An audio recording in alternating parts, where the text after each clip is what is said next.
It wouldn't be January without Jason Statham punching bad guys and seeking some redemption.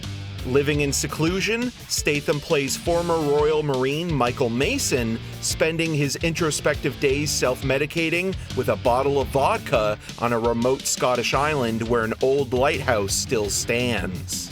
When not staring intently out the frosted window of the place he's called home for a decade or feeding his nameless dog, Michael avoids the curious niece of a fellow veteran shipping supplies during stormy CGI weather. Greenland Migration Director Rick Romanois' over-reliance on Tubi-worthy VFX poorly integrates the Uncanny Valley set piece as Statham heroically saves the young girl Jessie, played by Bodhi Ray Brennick, from drowning.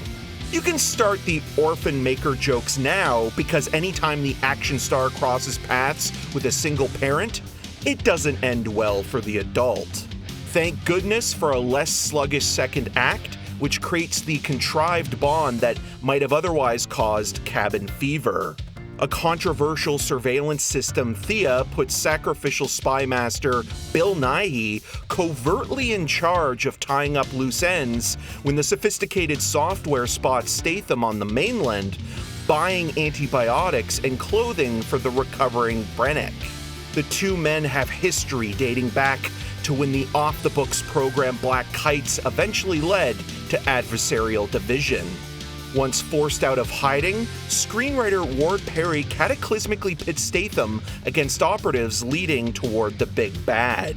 Noticeably, for an alcoholic recluse of 10 years, Mason hasn't lost a step, making Jesse's safety his Achilles heel.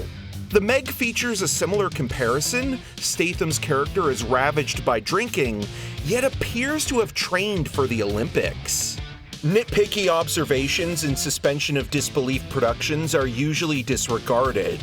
Still, the standard execution is filled with choppy editing and amateur handheld camera work, which we've seen countless times, leaving illogical concerns on the table, because what else is there to discuss? And why did Naomi Ackie sign on to a production that utilizes her in the successor role to Nighy? She spends most of her time in a generic control room waiting for Mason to pop up on screen.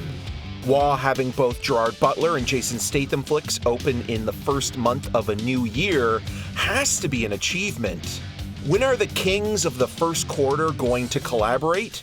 We need a Jerry Jason January Heat-style two-hander. They should have stuck with the film's original title, Tax Shelter. My final rating? C.